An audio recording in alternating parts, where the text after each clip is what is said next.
A Terra dominada por alienígenas, comandados por um terrível imperador. A nossa salvação? 2 caras de nome desconhecido. E assim começa Lost Worlds, ou Forgotten Worlds, como é conhecido no ocidente este grande título da Capcom. Apesar de muita gente ter conhecido ele no Mega Drive, Forgotten Worlds foi lançado inicialmente para os arcades em 1988 e foi o primeiro jogo feito para a Capcom Play System, também conhecida como CPS, uma placa de arcade da Capcom que posteriormente também recebeu Street Fighter 2, Cadillacs e Dinossauros e outros clássicos dos fliperamas. Foi em 89, com a SEGA querendo levar os arcades para os seus jogadores e mostrar que podia fazer muito mais que a Nintendo, que ela portou Forgotten Worlds para o Mega Drive. Em 91, o jogo também ganhou um port para Master System, que pode não ser tão conhecido a nível mundial, já que ele não foi lançado na América e Japão. Porém, teve uma versão brasileira, que certamente é tão popular por aqui quanto a própria versão do Mega Drive. Em Forgotten Worlds, temos um futuro dominado pelo Imperador Bios, que veio com seu exército de outra galáxia para destruir a Terra. A única esperança do nosso planeta são 2 soldados sem nome, equipados com armas poderosas e dispositivos anti-gravidade.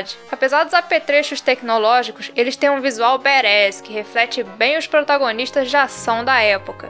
Em Forgotten Worlds, o jogador tem bastante liberdade para se mover e atirar, graças ao controle de arcade com 8 direções. Além do tiro padrão do personagem, ele é acompanhado por um pequeno satélite, que também pode ser movido em diferentes direções, servindo como um auxiliar. Além de atacar, você também vai ter que usar a mobilidade do seu personagem para esquivar dos vários inimigos das fases e ainda coletar os itens. Além de matar inimigos, você também deve ir coletando orbes azul, que dão diferentes quantidades de Zen, aquela moeda quase oficial da Capcom que é presente em vários jogos dela. E com elas você pode comprar vários upgrades e itens em lojas que surgem no decorrer das fases. Nas lojas da vendedora Sylphie, que na versão americana do Mega se chama Mirabella, você pode comprar armas melhores, itens de restaurar a vida, uma armadura e ainda conseguir umas dicas para enfrentar o chefe final da fase. O inventário da loja vai sempre mudando e inclusive teve um item que foi mudado no ocidente por ser um tanto polêmico. Na versão japonesa, a loja tem um item chamado Dress, que significa vestido, e o seu ícone é bastante sugestivo, sendo um vestido ou lábios femininos.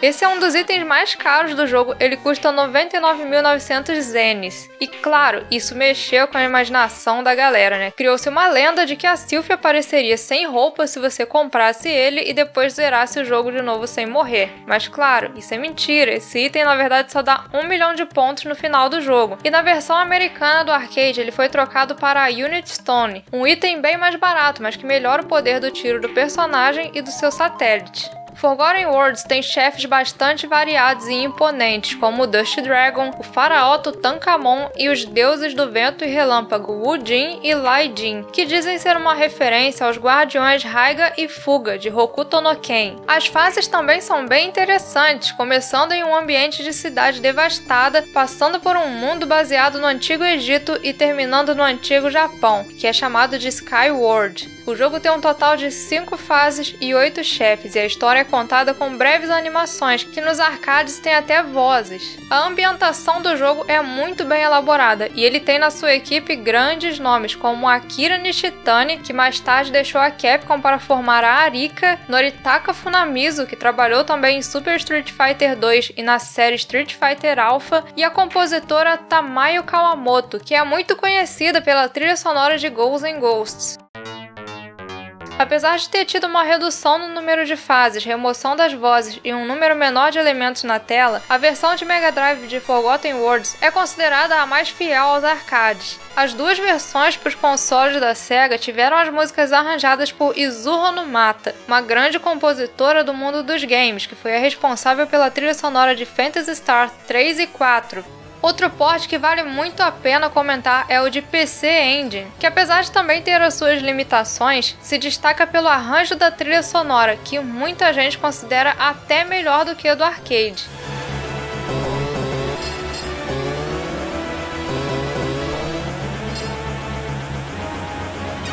Apesar da boa recepção, Forgotten Worlds não teve continuações. Os personagens tiveram aparições em outros jogos da Capcom, sendo a mais notável delas o inimigo 2P de Final Fight, que é um tributo ao jogador 2, ou seja, que é Player 2 em inglês. Aquela sua frase, eu também, cara, é a mesma que o segundo soldado fala no final de Forgotten Worlds. Existe até uma história aí de que ambos são o mesmo personagem que está sofrendo com amnésia e não se lembra da sua verdadeira identidade. Considerado o último jogo da trilogia Jetpack da Capcom, que também inclui Section Z e Sidearms Hyperdyne, Forgotten Worlds é um jogo que apresenta um bom desafio e uma aventura espacial bastante cativante.